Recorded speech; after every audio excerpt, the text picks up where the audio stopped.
E tudo isso aconteceu de ontem para hoje. A reação dos jurados, se você visse, vários youtubers falaram, não foi uma só não, vários youtubers falaram. Ontem, o ar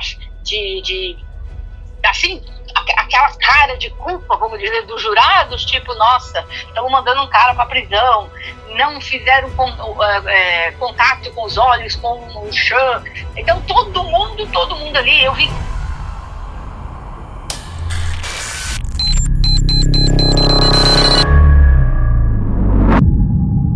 Olá pessoal, bem-vindos a esse canal. Eu sou Gustavo Negreiros, seu psicanalista favorito, e hoje estamos no episódio do veredito da saga do julgamento do Sean Diddy Combs. Eu tenho feito a cobertura diária desse caso desde o começo. As audiências estão espalhadas em mais de 60 episódios, audiências vespertinas, matutinas, e sempre com a participação especial da doutora Sandra, uma advogada americana que trabalha como advogada nos Estados Unidos e atuou comigo na cobertura, trazendo explicações e o seu parecer técnico. E hoje não vai ser diferente. Depois que eu fizer a narração de tudo o que aconteceu, você vai ouvir a minha conversa com a doutora Sandra. Depois do meu diálogo com a doutora Sandra, você vai ouvir um desabafo particular meu, a minha opinião e uma mensagem importante que eu preciso compartilhar e não posso deixar passar, inclusive, especificamente em um momento como esse, que veio como um terremoto para muitas pessoas. E eu vou começar a narração do episódio agora. Houve uma cena selvagem do lado de fora do tribunal no final da tarde de terça-feira, quando se espalhou a notícia de que o júri queria dar um veredito parcial. Ninguém, exceto o jurado, sabia se o Sean havia sido considerado culpado ou inocente das outras 4 acusações. Mas isso não impediu que a multidão de streamers e criadores de conteúdo na calçada explorasse a situação ao máximo. Apesar de não haver transmissão em vídeo do julgamento, alguns comentaram aos espectadores como Sean parecia estressado, alinhando-se às descrições que foram dadas dos observadores do tribunal. Muitos divulgaram conteúdo exclusivo e pediram gorjetas aos espectadores. Uns disseram: o mínimo que vocês podem fazer é curtir essa live e depositar algumas moedas no meu Cash App. Então, 9h45 de hoje, o Sean liderou sua família em oração no tribunal na manhã de quarta-feira, enquanto o júri continuou a avaliar o seu destino.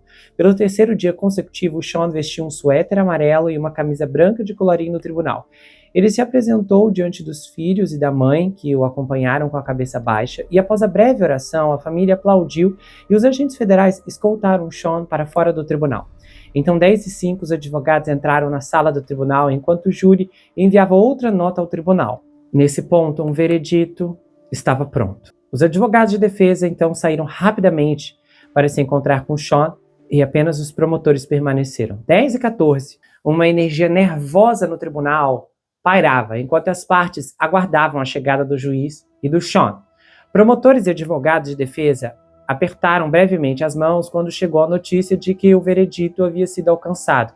Logo depois, a família do Sean entrou no tribunal com Christian Combs segurando a mão de sua irmã, Chance, enquanto se sentavam ao lado da avó. O Sean simplesmente entrou no tribunal e acenou com a cabeça para a família. Ele também fez uma breve referência com as mãos antes de sentar. Então, cercado por agentes federais e seus advogados, todos aguardavam de pé o início do processo. O tribunal lotado com os parentes do Sean, jornalistas, criadores de conteúdo e funcionários do Ministério Público Federal. Segurança extra também se fez presente e o advogado da QS, Douglas Whitger, também estava na ala do governo. O júri, então, que havia enviado a nota às 9h52 anunciando que havia chegado a um veredito sobre todas as acusações, também estava à espera do juiz, que quando trouxe o júri, lembrou a todos na sala de audiências e nas salas de audiências subjacentes que mantivessem a ordem enquanto o veredito fosse divulgado. Então, com todos os envolvidos plenamente presentes, o veredito começou a ser liberado. Sean Combs foi considerado inocente das acusações de conspiração para extorsão e tráfico íntimo. Sean Combs foi considerado culpado de 2 acusações de deportação para se envolver em prostituição. O júri considerou Sean culpado de 2 acusações de transporte para prostituição, mas o absolveu das acusações mais graves, de tráfico íntimo e extorsão. O Sean cobriu os olhos e pareceu exalar alívio ao ouvir o anúncio de inocência. Das 5 acusações, ele foi inocentado de 3.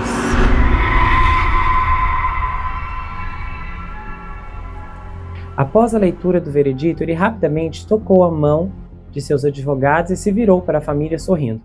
O advogado, Mark, rapidamente abraçou a Tani Geragos e, após a leitura da decisão do júri, cada jurado respondeu que aquele era seu veredito verdadeiro e correto. O Sean ergueu as mãos em oração e encarou os jurados, balançando a cabeça e murmurando a palavra "obrigado" várias vezes. Depois que o júri foi conduzido para fora da sala, o Sean olhou para o teto em aparente exultação. O advogado de defesa, Mark Agnifilo, pediu ao tribunal que liberasse o Sean e permitisse com que ele retornasse no enclave milionário de Star Island, em Miami. O advogado disse: esta é a primeira condenação dele e é um crime de prostituição. E a acusação do qual ele foi considerado culpado era significativamente menos grave do que as que mantiveram detido em uma prisão do Brooklyn pelos últimos 9 meses. Ele também ofereceu à família do Sean para assinar uma fiança para sua libertação e solicitou a libertação imediata de seu cliente. A procuradora assistente, a Maureen Coleman, rejeitou veementemente a proposta da defesa de que o Sean fosse libertado na quarta-feira, argumentando que o Sean ainda representa uma ameaça dada a grave violência e o uso de substâncias que cercaram sua conduta, mesmo quando se limita às acusações da lei Mann. O juiz, Whedon, disse que queria receber cartas de ambas as partes defendendo suas posições e então analisaria os estatutos aplicáveis e tomaria sua decisão. O Sean balançou a cabeça negativamente quando o juiz observou de forma um tanto retórica que o produtor musical não queria voltar para a cadeia. O Sean então bateu palmas em oração e olhou suplicamente para o juiz. O juiz disse que levaria algumas horas para tomar sua decisão. Aí o advogado Mark falou: Sr. Combs recebeu a vida de volta desse júri. Ele observou que o Sean havia sido absolvido de todas as acusações que poderiam tê-lo condenado à prisão perpétua e que ele seria um completo tolo, o que não é, se violasse quaisquer condições estabelecidas pelo tribunal. Ele valoriza, garanto a vocês, a oportunidade que lhe foi dada e não irá se opor a nada que esse tribunal imponha. Depois que o juiz deixou o tribunal, o Sean então ajoelhou-se e encarou a cadeira em que estivera sentado por quase 2 meses. Ele inclinou-se sobre o assento em oração e permaneceu ali por quase 1 minuto, com a cabeça firmemente pressionada contra as mãos.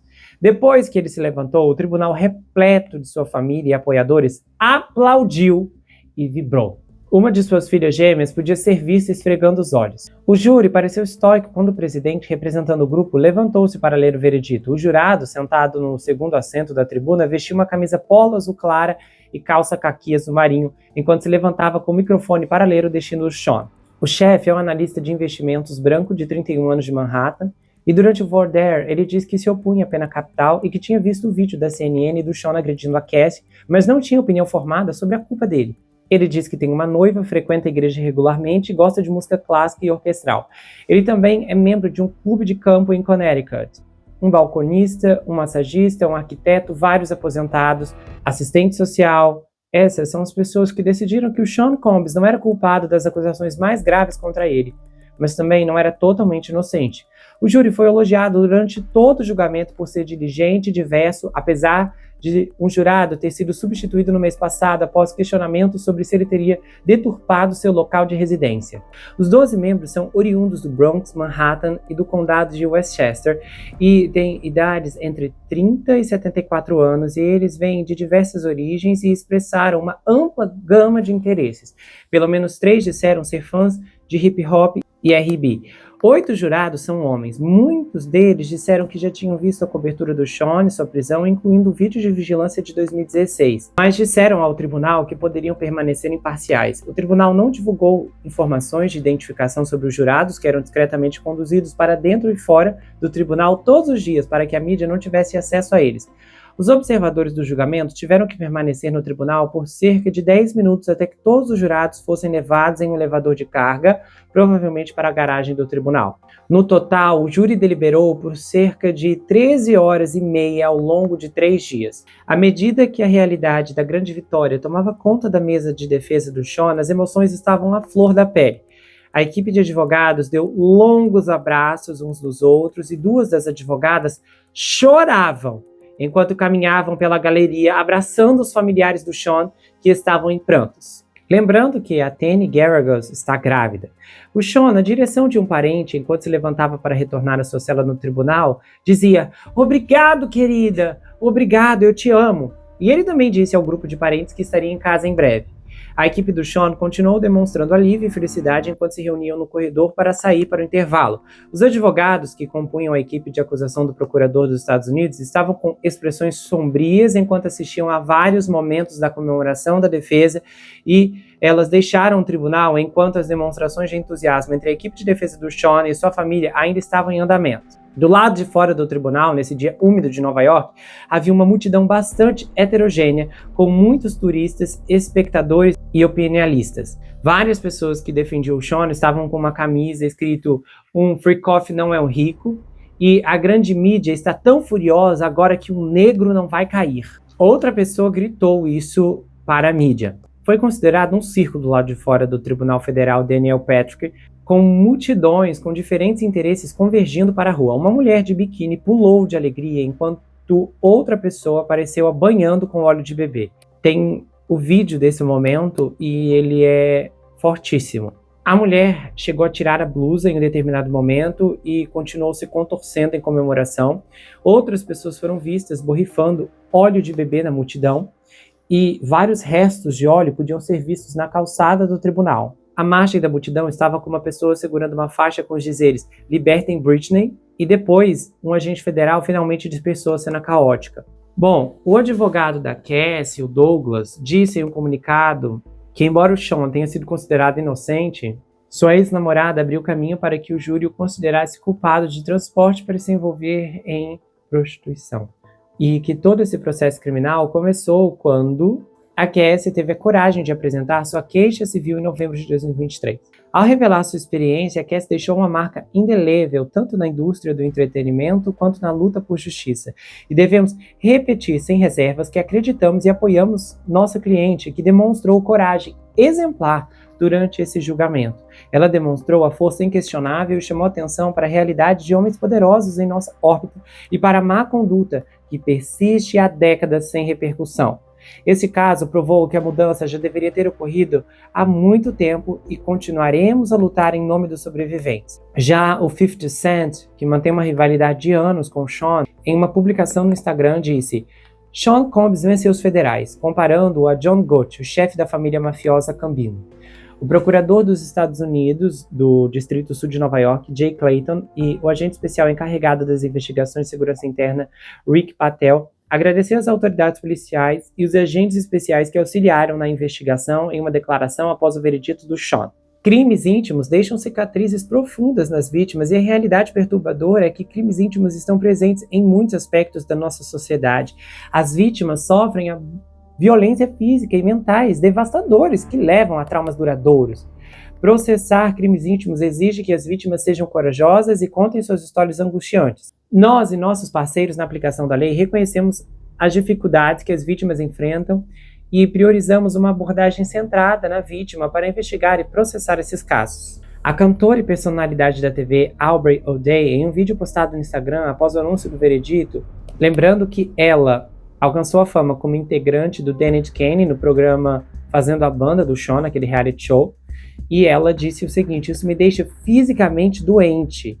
Depois ela disse em uma entrevista que gostaria que ele cumprisse pena por todos os crimes que ela sabe que são verdadeiros. O rapper Torrance Eve Hatt, conhecido pelo nome artístico Boyz, teve uma reação diferente. Em um vídeo que circulou nas redes sociais, ele disse que foi um grande dia na indústria do hip hop, que ele estava cansado de ver nós, negros, sermos derrubados daquele jeito, e estou pensando nos seus 7 filhos. Não saber se o pai vai voltar para casa ou não é um fardo para o menor. Por volta das 13 e pouquinho, o filho do Sean, o Quincy Brown, entrou no tribunal enquanto a polícia tentava separar a multidão do lado de fora, e os jornalistas e criadores de conteúdo estavam de um lado da rua e espectadores do outro. Uma jovem parecia estar fazendo lição de casa em seu iPad enquanto esperava ver celebridades. Ela estava atrás de um café. Muitas pessoas estavam com câmeras digitais. Vários turistas de outros países passaram por ali aparentemente alheios ao julgamento e perguntaram o que estava acontecendo. Enquanto Sean se ajoelhava e orava após o anúncio de seu veredito, um desenhista do tribunal capturou mais um título de autoajuda na mesa da defesa acima dele. A Arte do Pensamento Positivo. O Sean vem se aprofundando no gênero desde sua prisão no ano passado, e a caminho da cela durante os procedimentos de segunda-feira, ele exibiu 2 livros para os repórteres: O Poder do Pensamento Positivo e A Vantagem da Felicidade.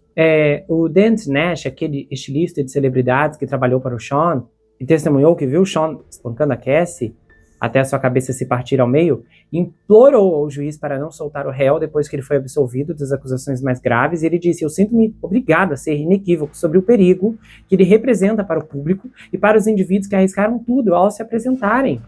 Houve uma multidão persistente do lado de fora do Tribunal Federal no sul de Manhattan na tarde de quarta-feira, mas mais pessoas pareciam estar se reunindo na calçada em antecipação à audiência de fiança do Sean, que ficou marcada para começar por volta das 17 horas, ao horário leste. A equipe do Sean propôs uma fiança de $1 milhão e o juiz negou o pedido e disse que o Sean não ia sair da prisão sob fiança. E ele falou: é impossível para o Sean Combs provar que não representaria perigo para o público se fosse libertado sob fiança.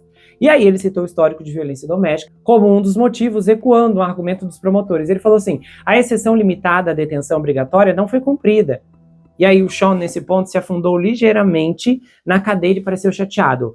A decisão exige que ele permaneça preso em uma penitenciária do Brooklyn, onde ele ficou detido desde setembro até ser sentenciado por acusações relacionadas à violação. O processo de sentença costuma levar meses para ser concluído, mas o advogado de defesa, Mark Agnifilo, solicitou uma audiência acelerada. E aí o tribunal passou a discutir a logística. E o interessante é que, ao negar o pedido da defesa de fiança, o juiz começou a repetir palavras que a própria equipe do Didi tinha pronunciado nas audiências. Nós somos os donos da violência doméstica, nós somos os donos dela, citando falas do Mark Agnifilo no julgamento. E aí ele também citou as declarações do advogado durante as alegações finais sobre as imagens de segurança mostrando o Sean atacando a Cassie em um hotel em Los Angeles. É horrível para exercer Ventura, seus pais, e é um momento terrível. E falou isso na cara do advogado, sendo que o advogado tinha pronunciado essa sentença. O juiz também apontou as alegações feitas durante o julgamento que o Sean não pareceu contestar, de que ele agrediu outra namorada conhecida como Jane em junho de 2024, causando-lhe ferimentos. Notavelmente, esse incidente ocorreu quando o Sean sabia que o governo estava investigando por crimes de tráfico íntimo e após a divulgação de um vídeo dele atacando a Cassie. Aí o Agnifilo argumentou que esse caso era excepcional o suficiente para justificar uma agenda de sentença acelerada, e ele rejeitou a decisão do juiz de negar a fiança e disse assim: senhor, se tivéssemos tido mais tempo, acho que poderíamos ter lidado com as circunstâncias excepcionais de uma forma mais completa.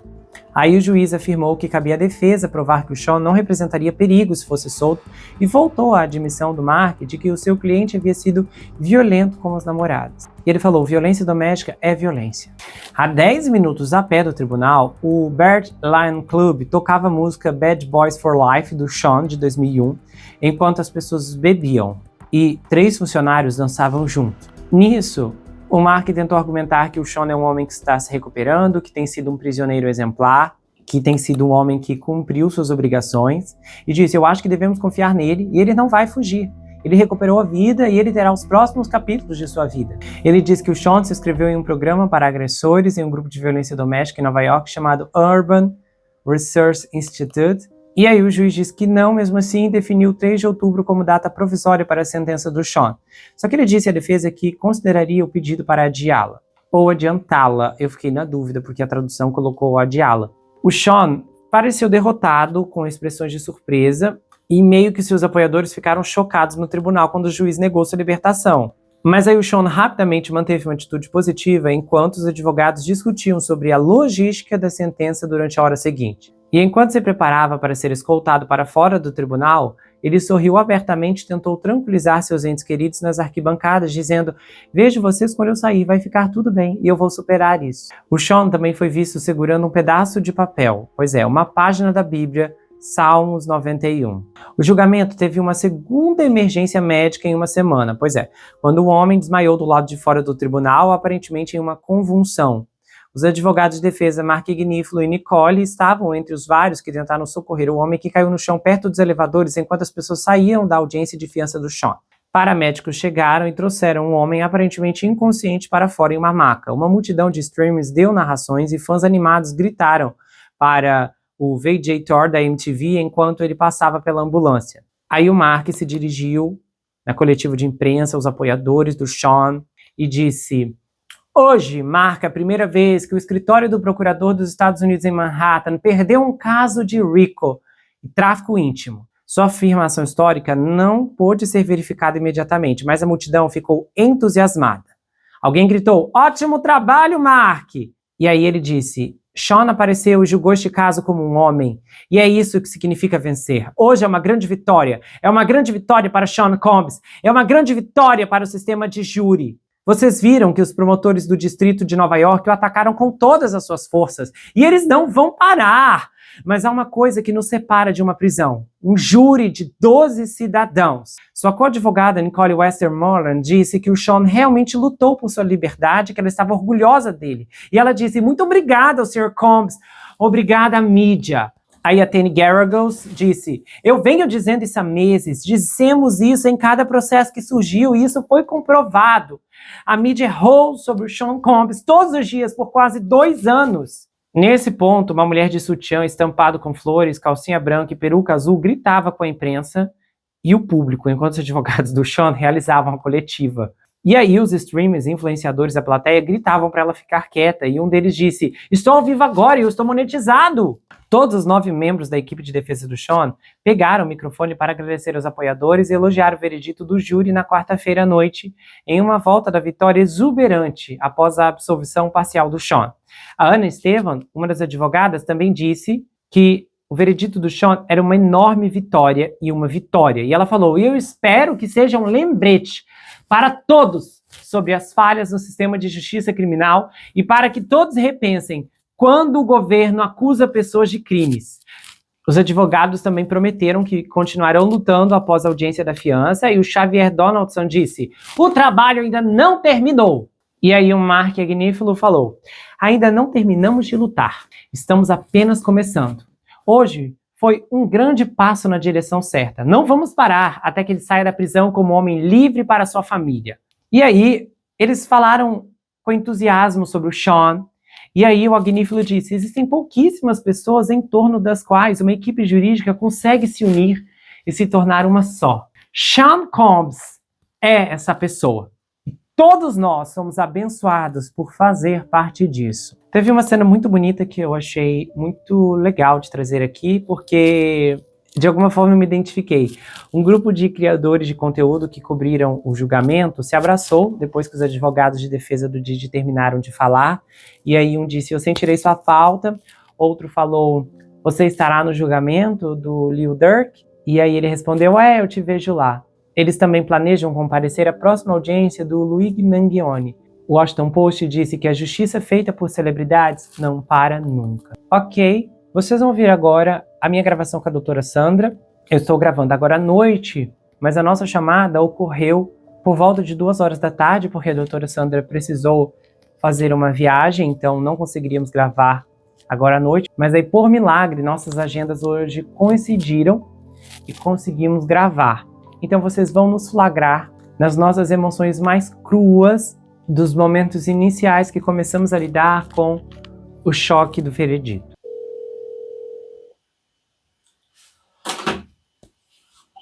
Olá, tá me ouvindo? Tudo. Olá. Sim, tô ouvindo. Então, pessoal, o cenário não está completamente ajeitado, porque eu e a doutora Sandra estamos gravando aqui em caráter de emergência, porque ela vai viajar, então a gente não vai conseguir se encontrar juntos à noite. Então agora a doutora Sandra vai explicar um pouco do que aconteceu, trazer a opinião dela. A essa altura eu acredito que 99% das pessoas do nosso público já estão informadas do que aconteceu. E é até difícil saber o que dizer. Pode falar, doutora Sandra.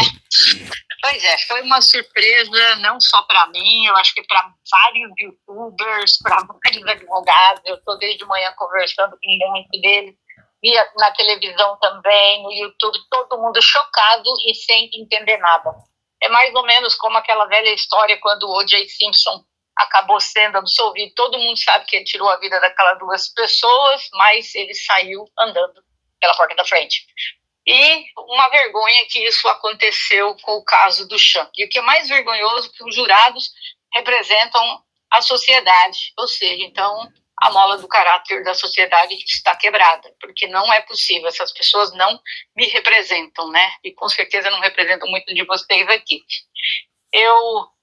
Eles acabaram ontem, quando eles estavam fechados, disseram que eles concordaram em 4 das acusações, estava todo mundo certo que eles tinham concordado no tráfico das jovens. Por quê? Porque a parte do racketeering, né, que é a formação da empresa, a quadrilha, vamos dizer assim, era a parte mais difícil de ser provada. Então, entendeu que eles estavam debatendo a respeito disso, tipo, nossa, isso é a única coisa que a gente está em dúvida, porque parte do princípio que as outras coisas devem ter sido até em comum acordo, mais fáceis, mas nos surpreendeu. Foi uma vergonha o que aconteceu. Os jurados simplesmente acreditaram que o Sean, o único crime que ele cometeu foi fazer o transporte daqueles homens que ele pagava para aqueles fins. Mas o que me chama a atenção, tudo bem, se eles não quiseram acreditar que a Cassie foi traficada, não quiseram acreditar que a Jane foi traficada, ok.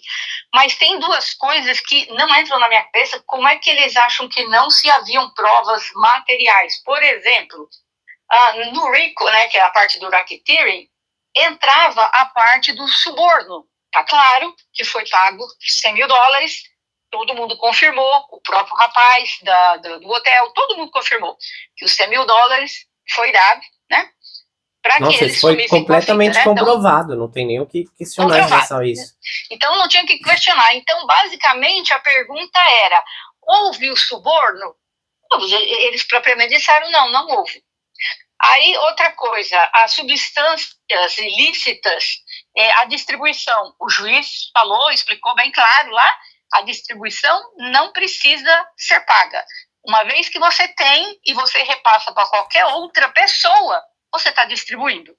Claramente houve distribuição. Quantas vezes a Cassie disse, o Sean me deu? Quantas vezes a Casey disse, o Sean me deu as substâncias ilícitas? Vem o Paul, né, o assistente dele, também confirma que é verdade. Quer dizer, tinha dúvidas, mas basicamente, quando se refere a isso, se houve essa transação, vamos dizer, essa distribuição, os jurados propriamente disseram não. Então, eu não consigo entender. Como é que você diz não em 2 coisas que estão provadas? Sem contar o vídeo que eles viram não sei quantas mil vezes do hotel, eu não estou entendendo. Olha, eu poderia entender que eles falam, não quero acreditar que elas eram forçadas a fazerem isso. Até posso entender. Agora, você dizer, não houve suborno, então o quê? Aqueles $100 mil que ele pagou pro pessoal do hotel sumir, aquilo lá foi um presente? Então aquilo não é suborno? Não, e outra coisa, o vídeo do hotel pode, tem a parte da violência, só que a gente está considerando que aquela violência ocorreu porque ele queria que ela voltasse pro quarto, que mostra claramente que houve o tráfico naquele ponto. Que ela não queria voltar para dentro e a gente vê ele puxando ela pelos cabelos, chutando. Aquele vídeo, ele é brutal, ele é um dos vídeos mais violentos que eu já vi nesse sentido. Eles consideraram que aquilo ali, meu não Deus... Não existiu propriamente, né? Porque, como eu falei, o tráfico não precisa ser contínuo, basta provar uma vez. Não quer acreditar que ela ficou 10 anos, mas naquele dia, o que o rapaz que foi contratado falou? Que ele estava lá naquele dia. Houve a brigaiada toda, ela saiu correndo. Depois, ele queria forçar com que ela fizesse algo que ela não queria. Então, houve testemunha, não só o testemunho dela, mas de outras pessoas, e o vídeo. O vídeo, claramente, ele puxando de volta para lá. Então, é como se os jurados tivessem respondido, não, isso também não aconteceu. Gente. Eu não consigo entender em que parte que essas pessoas vivem, em que parte do mundo elas vivem para acharem, porque desde quando você dá $100 mil para uma pessoa desaparecer com um vídeo, isso é considerado suborno, e os jurados viram, e mesmo assim dizem, mas não acho que é suborno, não. Quer dizer, você deu de presente porque você quis $100 mil pro cara do hotel, só para ele subir com o vídeo? O que isso é chamado, então? Não, eu estou assim, perdida, sem entender nada. Eu estava vendo vários advogados hoje de manhã, todos eles em estado de choque aqui. Um deles falou algo que talvez pode até fazer sentido. Ele disse assim, bom, tudo bem que não queiram acreditar na Jane, não queiram acreditar na Cassie. Ele falou, mas ontem, quando eles pediram novos transcritos, eles não estavam chegando a um comum acordo. Ou seja, então tinha alguém daquele júri, um ou dois ou três ou 10, a gente não sabe. Alguém do júri estava discordando desta parte, que seria o Rico, né? Aí depois ele falou, gente, não é por nada não, mas vamos ser bem honestos, aquele júri está de saco cheio de ficar dentro daquela sala, aqui amanhã é feriado, sexta-feira é feriado aqui, esse povo, tudo que eles querem ir embora, esquecer que isso existe, nem voltar mais nessa corte. Ele falou, no final das contas, você lembra que eu te falei semana passada? Eu falei assim, nossa, a promotoria deveria ter puxado um dia a mais para que isso ocorresse no meio da semana, não no final de semana, antes do feriado. Sim. Lembra que eu te falei Sim, isso? lembro. Porque isso atrapalha. O jurado pensa, eu vou ter que voltar aqui amanhã para isso? Mas de jeito nenhum, não volto mais não. E simplesmente não estavam chegando a um acordo ontem. Isso foi claro, eles falaram para o juiz. Concordamos com 4 e não concordamos com uma, que seria essa pena do Rico, que seria também prisão perpétua, né? De 15 a prisão perpétua. Mas que engraçado que essas pessoas foram para casa, dormiram e hoje elas já chegaram e elas já concordaram. Assim. Pois aconteceu muito rápido de manhã. Foi de manhã, quer dizer, eles foram embora dizendo tem gente aqui que discorda, acha que realmente isso houve extorsão, houve suborno, ou seja, a lei do racketeering existiu. Então, como que eles vão para casa e quando eles voltam, não existe mais? Não tem cabimento, entendeu? Nossa. Alô? Eu tô ouvindo, eu tô ouvindo, eu tô processando. Então, isso é algo que me choca, mas aí depois a gente às vezes não quer ver a big picture, né? Quer dizer, a história inteira real, mas aí me faz, hoje eu estava falando com o Gustavo, lembrando da Ali Carter, que desde o começo, ela, apesar dos problemas que ela tem, que a gente sabe e tal, ela ainda dizendo, né, gente, tudo isso é uma distração, vocês não estão entendendo, isso é para distrair o que está acontecendo com as crianças. O que existe no tráfico humano? Eu contei para o Gustavo que o Department of Homeland Security, junto com o FBI, só nas últimas 4 semanas conseguiram resgatar 169 crianças que estavam dentro do tráfico humano, né? Só que quase ninguém falou disso na televisão, né? Alguém foi lá, falou, mostrou quem eram os caras, não se fala. Então, foi o que a Ali Carter estava dizendo naquele dia, que não ia dar em nada, o caso do Sean, porque apenas um engano, segundo ela, para esconder a realidade do que está acontecendo aqui dentro desse país. Os Estados Unidos, infelizmente, é o número 1 de tráfico humano no mundo. Meu Deus. Né? E aí você olha, você vê, pensa, como que pode as pessoas acharem que as coisas que o Sean fez, criminosas que ele fez, não são Mas então, o caráter dessas pessoas tem que ser bem assim, desviado, né? Porque não acha? Gente, você compra as drogas, violações você distribui drogas. Da menina Mia, o que ela contou que ele fez lá com ela, trouxe mensagens de texto, até com o nome de celebridade, Leonardo DiCaprio, lá no meio das mensagens, coisa irrevogável. Como que eles estão dizendo essa menina não passou por isso? Infelizmente, aquela história, a gente não quer acreditar que as pessoas se corrompem com o poder, mas, como a gente diz nos Estados Unidos, money talks, né? Dinheiro fala, gente. Não, os jurados foram comprados, mas eu diria que... Eu fico até surpreso. certeza... E aquele lá que eles tentaram derrubar na segunda-feira? O que será que estava acontecendo ali? Será que o cara era o único que estava se opondo a eles, o cientista? Pode ser. Pode ser. Porque aquilo lá é surreal, né? E agora, nossa, eu tô assim... Eu tô sem entender como eles passaram por cima o contrabando desenfreado de substâncias controladas. Mas todo mundo ali contou a mesma história de gente que trabalhou pro chão no começo da década, no fim da década, no meio dela. Ou seja, ele continuou usando os funcionários para levar a substância para lá e para cá. E eles... Isso aqui é Nova York, tá legalizado. Que isso? isso não aconteceu, entendeu? Na cabeça do jurado, nada disso aconteceu. Ou seja, eles sabem que isso é crime, mas eles resolveram dizer, não é crime. Olha, eu não sei, só se tiver muito realmente corrompido o nosso sistema, ao ponto que vocês sabem que, vocês vão ver, a partir de amanhã, esses jurados vão estar em tudo que é canal de televisão, dando entrevista para tudo que youtuber grande, eles vão estar aí, com certeza já devem ter contratado aí, quem vai publicar os livros que eles vão fazer, o Jatão deve estar se oferecendo aí para ser testemunhas quando a Netflix quiser fazer o documentário, ou seja, todo mundo ali já pensou no pé de meia que eles vão ter daqui para frente, né? E eu ainda falei para o Gustavo, se bobear, ainda algum deles ainda é capaz de acabar trabalhando para o próprio chão, né?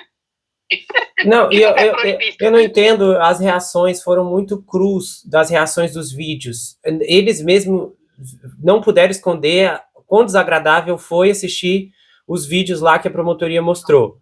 Para agora, isso não ser considerado? Como é que pode? E tudo isso aconteceu de ontem para hoje. A reação dos jurados, se você visse, vários youtubers falaram, não foi uma só não, vários youtubers falaram. Ontem, o ar assim, aquela cara de culpa, vamos dizer, dos jurados, tipo, nossa, estamos mandando um cara para prisão, não fizeram contato com os olhos, com o chão. Então, todo mundo ali, eu vi ontem muitos advogados falando, mas de certeza absoluta, isso é condenação, não tem dúvida nenhuma, porque a coisa mais simples era saber se ele participou daquilo, né, extorsão, aquela coisa errada toda que ele foi lá, né, intimação. Olha, eu tô assim, passada, sem acreditar, e para mim não tem uma lógica. Eu poderia entender se ontem eles foram para casa com uma dúvida a respeito de uma coisa, mas aí hoje eles iriam debater o dia todo a respeito disso, mas não, foi incrível. Os jurados já chegaram lá e, em questão de horas, eles já tinham... Eles mudaram tudo, porque ontem estava certo que ele estava para ser condenado em quase tudo. Tava todo mundo, os advogados, o próprio Sean desabou pela primeira vez que ele se mostrou triste. O que aconteceu de madrugada? Não sei. Você viu? A mãe dele se levantou no meio, quase chorando, o povo correu atrás da mulher, o Sean... derrotado, se sentindo horrível. Isso foi descrito por várias pessoas que estavam todos lá. Os veículos falaram que pela primeira vez o Sean mostrou tristeza no rosto, que ele não estava para cima como dos outros dias. Pois é. Isso, tão estranho tudo. E o advogado ontem, o Agner, fez dizer assim para o juiz, na hora que a promotoria pediu que ele falasse, né, sobre the alien charge, né, que era, se eles não concordassem na primeira, iria ter que dar anular aquela parte. Mas estranho, aí o advogado pediu, não é o momento ainda, espera mais um pouco. E o juiz, tá bom, vamos esperar até amanhã. E chega hoje, assim, o povo já acorda pensando diferente. Eu tô sem entender nada. Meu Deus. Não só eu, todo mundo, é uma vergonha, é a mesma sensação que a gente já teve em outros julgamentos, que a gente vê esse tipo de coisa, e agora há pouco estava lá, né, aquele povo que ele pagou, né, para ficar lá na frente, cantando o nome dele, todos eles cantando em coro, né, Free Sean Combs, tudo lá na frente, fazendo lá, aquela coisa. Agora, sabe uma coisa que me chamou a atenção? O juiz foi pego de surpresa, sabe por quê?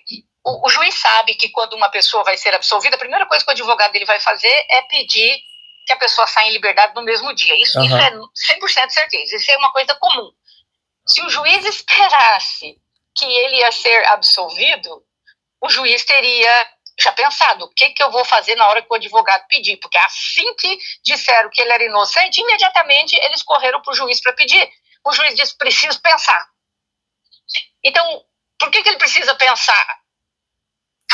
Foi engraçado que eu vi que ele perguntou bem assim, se o Didi... Eu achei estranho que ele perguntou, agora faz sentido, ele perguntou em estado de choque, que ele falou assim, o Sr. Combs quer sair do presídio? Eu na hora eu falei, mas que raio de pergunta é essa, né? Como diz a doutora Sandra, agora faz sentido, só se ele tava em choque na hora e fez essa pergunta. Porque assim que o Sean pudesse ser absolvido, ele já teria estudado a lei, ele já teria feito ali, né, o pensamento dele. Por quê? Porque aqui, isso é a coisa mais comum do mundo.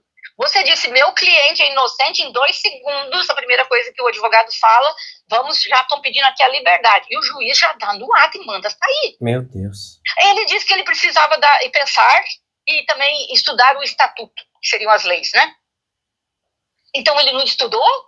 Então, se ele não estudou e ele não pesquisou ainda, é porque ele não achava que ele fosse sair hoje. Porque se ele achasse que ele fosse sair hoje, ele já teria estudado isso ontem à noite. Não é verdade? Mas verdade. É disso que ele vai pensar. Aí que tá agora. Vamos explicar aqui. A Justiça Federal tem duas formas de lidar com a sentença. Ele foi considerado em duas contas, que a gente chama, né? Em dois indiciamentos por fazer a locomoção desses homens, né? Interestaduais, de um estado para o outro. A pena máxima seriam de 10 anos. Como são duas condenações, então seriam 20 anos. A Justiça Federal tem uma forma que eles fazem assim. O juiz tanto pode decidir, um exemplo, o juiz pode dar pena máxima de 10 anos para cada uma e fazer com que ele só vá cumprir os 10 anos, se ele der a máxima. Mas o juiz também pode escolher que as penas não vão ser juntas, não vão correr ao mesmo tempo, concurrent, como nós falamos aqui. Então, elas vão correr em separado, ou seja, se ele der a máxima de 10 para ele, então ele vai cumprir 10 anos primeiro para uma, para depois continuar os 10 anos para a outra, né? Então, mas isso é a máxima. Mas aí muita gente hoje também, alguns advogados acham, em primeiro lugar, o fato dele ser mantido até o julgamento na prisão, é meio difícil que o juiz vai mantê-lo. Por um seguinte, claro que se ele fosse considerado na organização criminosa, que era o racketeering, ou no tráfico das moças, então, se ele tivesse sido absolvido em alguma coisa, ele não sairia porque são 2 crimes graves. Já esse tráfico de transporte dessas pessoas não é considerado um crime grave, apesar que pode ter pena de 10 anos, né? Então, é algo que possivelmente o juiz vai acabar liberando ele, talvez para ir para casa, porque o julgamento dele deve sair daqui a um mês. Só que aí o juiz precisa acreditar que ele não vai fugir, né? Que no dia da sentença dele ele vai comparecer e vai estar lá, né? Então é isso que o juiz tem. Mas aí todo mundo fala, bom, ele tem casas em outros países também, ele pode resolver ir para fora do país, ele foi absolvido, ele pode ir para onde ele quiser, né? Mas claro que o juiz também pode colocar restrições, que não pode sair do país até ter a data da sentença, né? Mas a gente sabe que o cara não precisa pegar um voo que não fica sabendo que ele está voando. Ele tem um próprio jato dele, né? Ele pode sair do país se ele quiser. Então, mas para isso, o juiz tem que acreditar que ele é uma pessoa em risco de fuga. Nessas alturas, já não sei o que o juiz vai prestar. Alguns juristas acham que o juiz talvez dê as penas para serem cumpridas em separado.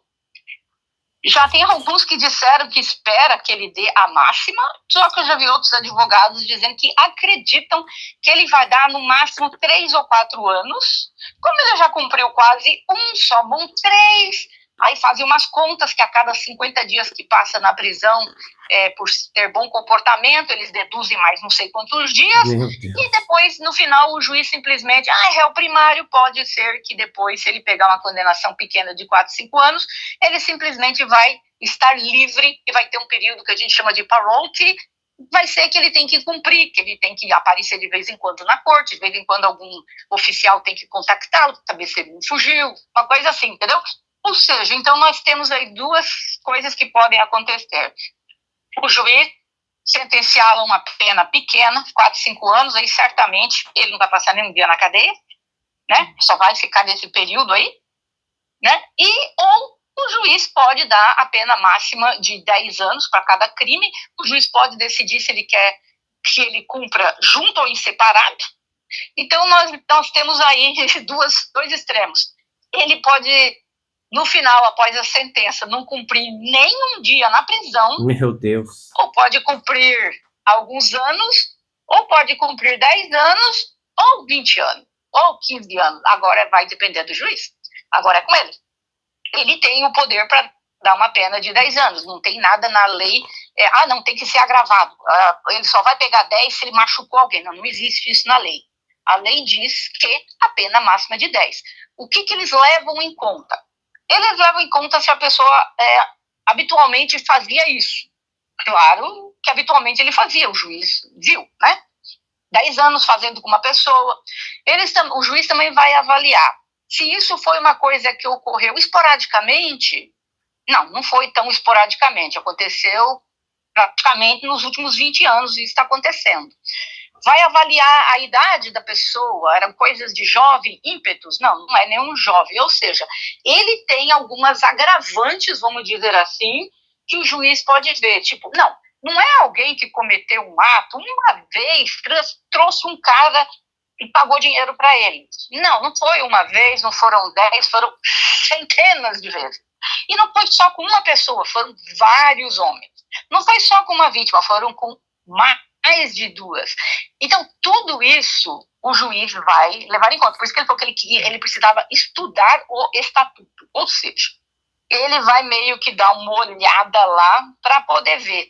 Por isso que eu falei, se ele sair agora, então possivelmente a pena dele vai ser branda. Meu Deus. Agora, se o juiz falar, não, vai aguardar o julgamento, aí tem uma chance melhorzinha que o juiz dê uma pena maior. Eu acho uma vergonha, porque a gente vê, o R. Kelly não fez 1/3 do que esse homem fez. Não tem 1/3 da fortuna que esse homem tem. E aprontou coisas bárbaras também. Uhum. O R. Kelly pegou 30 anos, o R. Kelly pegou o racketeering, né? E o Sean não. Põe o Sean perto do R. Kelly, um santo. Entendeu? Como o R. Kelly consegue pegar 30 e esse cara não pega nada? Outro advogado disse uma coisa assim, gente, se o jurado fosse composto por pessoas jovens, com uma mentalidade jovem, o veredito teria sido diferente. Ele estava dizendo assim, as pessoas evoluem com o tempo, com as coisas que vão acontecendo ao redor delas. Essas pessoas mais velhas cresceram ao redor de que isso é chamado baixaria, né? Essas moças não passam de... É isso que os jurados mais de idade pensam. Por quê? Porque naquelas épocas, né, vamos ser bem claros, a maior parte dos jurados ali tem acima de 50 anos, né? Então, hoje em dia é um pouco diferente. O tráfico humano existe há muitos anos, mas de verdade, desde quando está todo mundo falando em tráfico humano? Eu diria que nos últimos 12, 15 anos, mas de verdade nos últimos 10 anos. Então, se são pessoas mais jovens, que estão mais acostumadas a ver o que está acontecendo, eles não vão ver isso apenas, não, isso é uma baixaria. E aí um deles falou, e eu fui obrigada a concordar até com a linha de pensamento dele, que a idade dos jurados influenciou muito. Mas nós tínhamos jurados jovens ali de 30 anos, mulheres, entendeu? Porque poderiam levar anulação se não concordasse com aquilo tudo. Cadê essas mulheres? Quanto mais jovem a gente precisa, entendeu? Porque daí no julgamento do O.J., 25 anos atrás, aí todo mundo justificou e foi um corpo de jurado só afro-americano, para não haver chance de ter racismo. Aí a gente viu o desastre. Aí agora a mesma coisa, o jurado branco, afro-americano, indiano, judeu, todo mundo junto, e a gente teve esse... Então assim, aí no próximo a gente vai dizer o quê? Precisam ser bebês para poder ser jurados? Entendeu? Infelizmente, eu sei, mas infelizmente é assim que funciona. E tem aquilo que eu te falei, que toda pessoa que sentou ali na frente, eles são escolhidos, né? A gente pensa que são pessoas de caráter ilibado, pessoas que têm altos valores morais, mas claramente falando, eles não têm. Tudo bem que a gente tem que aceitar a opinião dos jurados, eu posso aceitar, mas não tenho que concordar com ela, né? E não concordo. Eu acho que crimes foram praticados por ele. Isso só vem enfraquecer mais a nossa luta contra o tráfico humano, porque pessoas que estiverem sendo traficadas nesse momento vão pensar o quê? Eu vou me levantar contra um homem desse? Olha só, imagina que ele venha fazer isso com mais outras 2, 3 moças.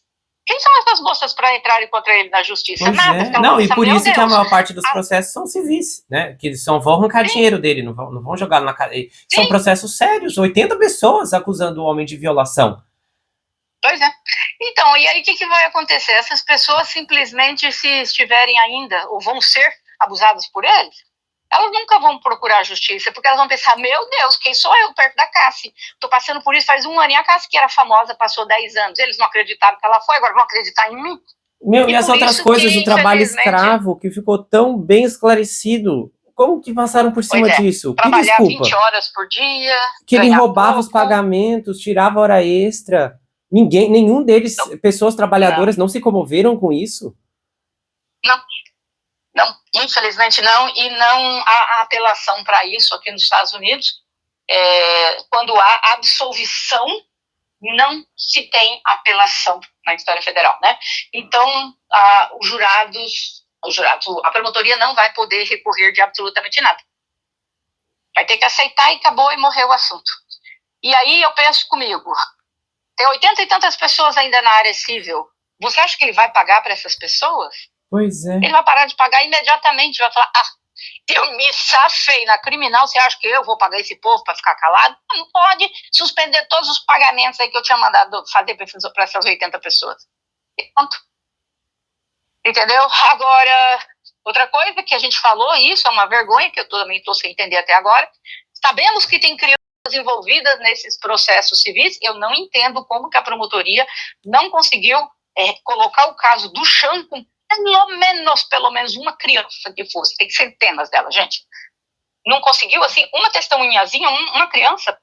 Uma pessoa para dizer, né, olha, quando eu tinha 13 anos, ele fez isso comigo. O processo mais antigo que eu mapeei, eu mandei para a doutora Sandra, começa em 1980. De quando a moça era, não posso nem usar a palavra lá, do que ela descreveu que ele fazia com ela, 1980. Esse homem tá há quantos anos? Antes de eu nascer, ele já estava praticando horrores. Antes da doutora Sandra nascer. Entendeu? Que a doutora Sandra também é muito jovem. Então, né, então, meu Deus, eu tô assim, como que eles passaram por cima de tudo, toda a descrição, os maus tratos, ele bater, as agressões físicas, como que eles, se não considera violência doméstica, ok, mas e as agressões, ele batendo nos outros, as moças terem que fugir em alto mar, ele ameaçar jogar do barco? Não, o júri entendeu que nada disso é criminoso. É terrível, né? Você pensar que aqueles 12 representaram a sociedade. E a sociedade tem que estar muito podre para poder concordar com uma coisa dessa. E como eu falei, não quer acreditar na Jane, ok, não quer acreditar na Cássia, ok, mas pelo amor de Deus, o resto está provado, né? Então agora nós vamos definir a palavra suborno. Então suborno não é mais tentar pagar alguém para esconder alguma coisa, porque ele na obstrução da justiça também teria ocorrido isso, é considerado obstrução da justiça e o suborno, né? Não, isso para eles, não sei que nome que eles vão agora, porque no nosso dicionário, no nosso código aqui, isso é crime, mas no código moral dos jurados isso não é crime. Então eu falei, que código que agora nós vamos... E a Cristina, eles não vão atrás mais dela, depois, se nem o manda-chuva foi condenado, que direção eles vão falar, coitada, a promotoria tá perseguindo essa senhora. Pois é. A Cristina não tem chances dela ser condenada por nada, né? O Sean estava fazendo free-off um dia antes dele ser preso, sabendo que ele poderia ser preso, e ele estava fazendo. Então, a Dina, né, gente, ele pagou para ela, a gente sabe, a Dina, ela era uma das testemunhas, né, uma das vítimas, e ela desistiu, de última hora ela desistiu. E depois, ontem eu falei isso no vídeo, que ela deu entrevista dizendo que, nossa, um homem maravilhoso, nunca fez nada contra ela. Ou seja, tudo aquilo que ela contou lá para os federais, então era tudo uma mentira. Ou seja, claramente o Diri pagou para a Dina, a gente sabe, a Dina saiu desde o começo, né? Na primeira semana ela já desistiu. Por quê? Porque pagou, né? Então eu falei, essa daí vai ser a próxima, vai voltar para a lista dele, para fazer as coisas, né? É como minha irmã falou, né? Até o dia que ele mate alguém.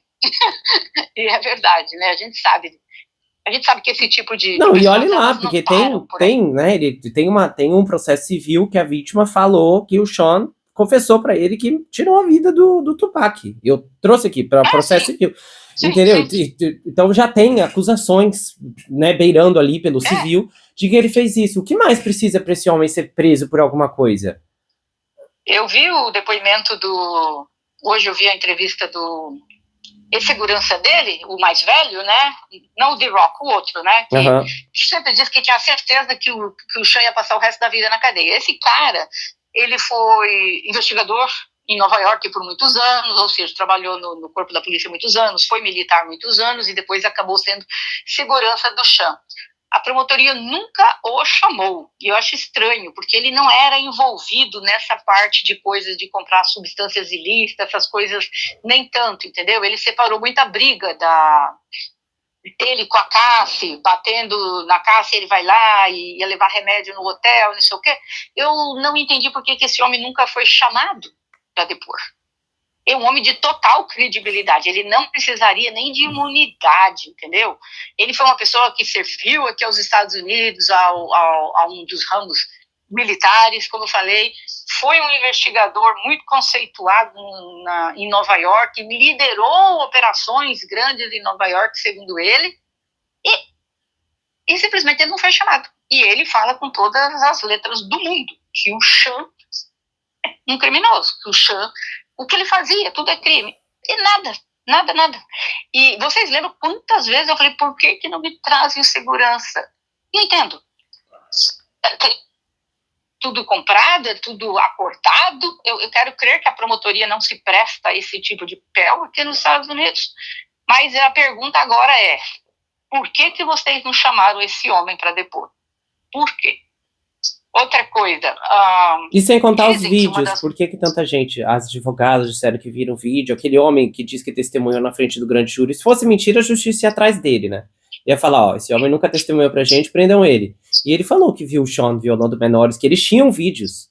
Aquela advogada também disse que viu os vídeos, o Post diz que viu os vídeos, jornais disseram que viram os vídeos, cadê esses vídeos?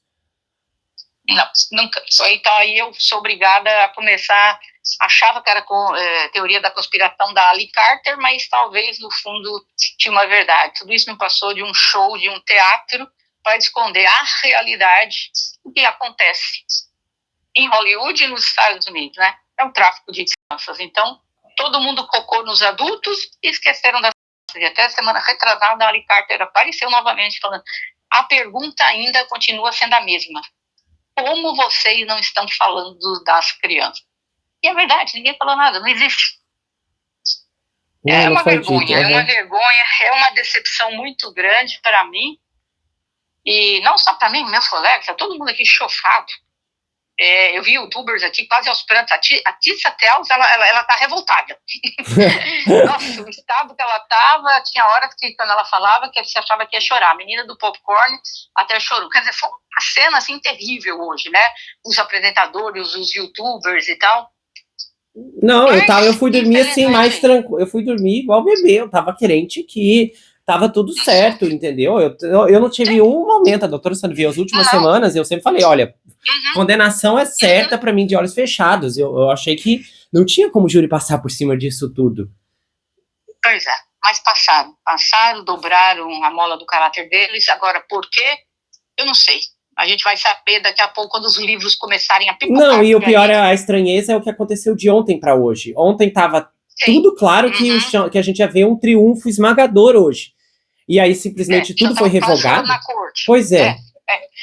E não foram nem horas de debate, praticamente. Eles não chegam cedinho na corte, né? Geralmente chegam por volta de 9 e pouco. Foi muito rápido. Foi tudo muito rápido ali. Eu não sei o que mudou. Não, então alguma coisa aconteceu ontem, essas pessoas voltaram para casa e o que aconteceu até o amanhecer? Porque se eles não debateram nada, como que todo mundo sai com uma opinião ontem, aí todo mundo mudou de opinião hoje, chega, não conversa nada e só todo mundo vota a mesma coisa. Como que isso é possível? Não tem cabimento, né? A própria menina do Popcorn Planet, ela falou, gente, eu também quero acreditar que o Sean... Ai, meu Deus.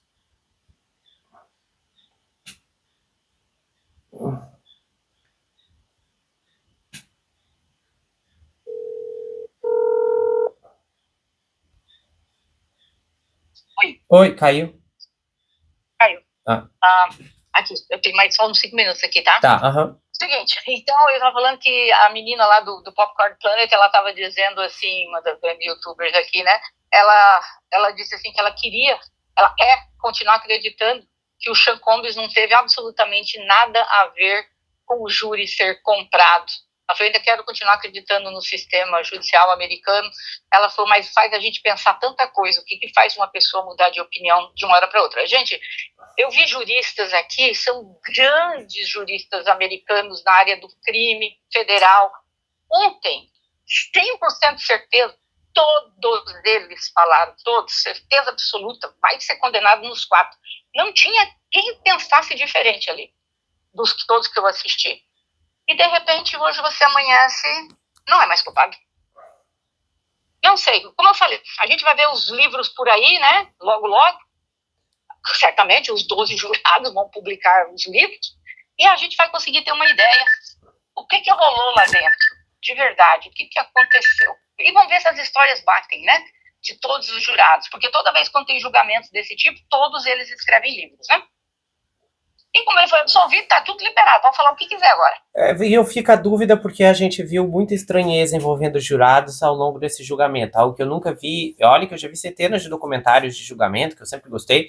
Eu nunca vi nada como isso. A gente tivemos um jurado que caiu, que a própria família disse está estranho isso aí. Não podemos nos esquecer que a equipe do chão tentou negociar não pedir apelação se aquele jurado não fosse derrubado. Isso está nas transcrições de tudo quanto é lado. Isso era uma coisa até para ser investigada. Com que certeza você consegue tentar negociar uma coisa dessa, sabe? Tão séria, da apelação do teu cliente. Aí teve depois o conflito com outro jurado, aí teve agora esse outro, ou seja, 3 jurados e um que tentou ser expulso nas vésperas. E que alguma coisa aconteceu bem clara ontem, ontem. Ou esse jurado, significa que todo mundo estava de um lado e esse jurado estava de outro. Aí na terça-feira parecia que eles tinham se alinhado novamente, e aí estava todo mundo na mesma direção, e aí hoje todo mundo estava na mesma direção, só que oposta ao resultado que estava sendo propagado ontem. Então isso é muito estranho. Alô? Doutora Sandra? Não ouço a senhora.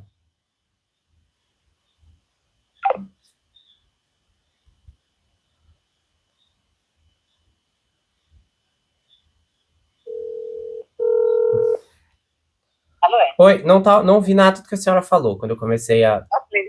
Eu falei, já tá pra cair, eu só tenho mais 2 minutinhos, tá? E eu tenho que ir. Ah, tá. Seguinte, eu falei, eu já vi vários julgamentos ocorrerem que as pessoas foram inocentadas e depois, anos depois, os jurados vieram e se arrependeram, vieram dizer alguns que se sentiram pressionados, outros porque não conseguiram entender a lei direito. Eu já vi tanto disso acontecer e hoje também uma da youtuber estava falando a respeito disso, né? Só esperamos que daqui a alguns meses ou anos não venha o jurado dizer, mas eu não tinha entendido essa parte. Se eu soubesse, que eu tivesse entendido, eu teria condenado. Mas aí é tarde demais, não vou fazer mais nada, entendeu?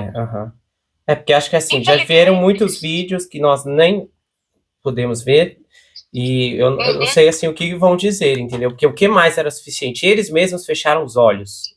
Todo mundo ficou horrorizado. Então, se vídeo não é o bastante, o que mais precisa? Uma confissão dele?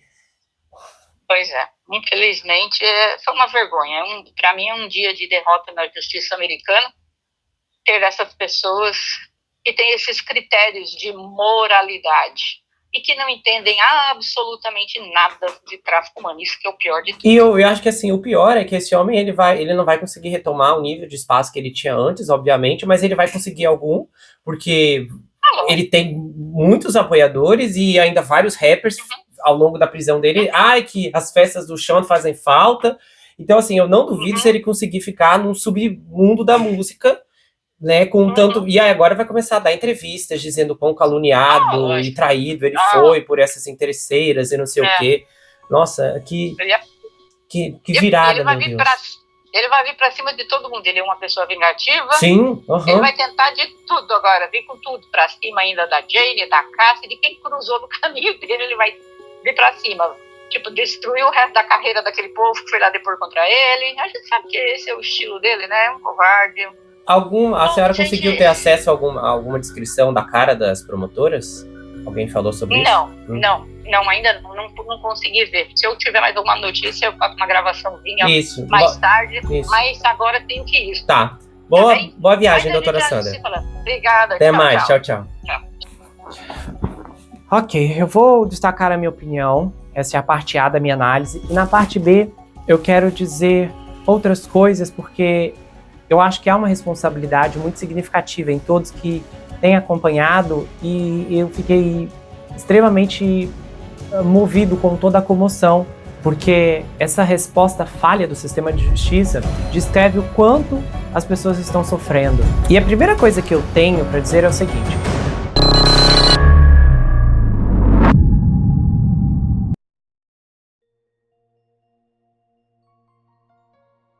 se você gostou desse episódio, se inscreva no canal, ative o sininho, que é muito importante, confira se ele está selecionado para você receber todas as notificações. Do contrário, o YouTube não vai levar até você todos os episódios que eu produzo aqui. Compartilhe esse vídeo, comenta, dá o seu like. E se você quiser, você pode me seguir, Gustavo N Psicanalista, lá no Instagram. Eu também tenho um canal de cortes, onde as análises são recortadas e postadas por lá. Além que eu também tenho um grupo no Telegram, onde eu faço postagens recorrentes, converso com os inscritos, faço enquetes, tenho uma interação muito exclusiva e colaborativa por lá. E se você quiser saber mais sobre mim, adquira meu livro Perfeito Estranho. Esse é um suspense multifocal com uma abordagem inédita. O livro é escrito em formato roteiro, diferente de qualquer coisa que você já viu, e ele conta uma história extraordinária sobre o rapaz Jack Wilbur, que mora em uma mansão sozinho em Nova York. E ele começa a desconfiar que um terrível serial killer está escondido em sua própria casa. À medida que sua investigação avança, ele começa a analisar todos os aspectos geracionais de sua vida. As heranças financeiras, as heranças psicológicas, as heranças genéticas. E então, ele descobre que está preso em uma terrível maldição hereditária. Há uma reviravolta inacreditável no capítulo 10 que vai te deixar de queixo caído. O desconhecido está na sua casa, na sua vida, mas fora do seu reconhecimento. O livro vai autografado, se você quiser, é enviado para qualquer lugar do Brasil e quase qualquer lugar do mundo. Você pode adquirir pelo meu site, entrar em contato comigo pelo Instagram ou pelo Telegram. A gente se vê no próximo caso e não se esqueça que aqui você sempre vai ter uma amiga. Até mais, pessoal!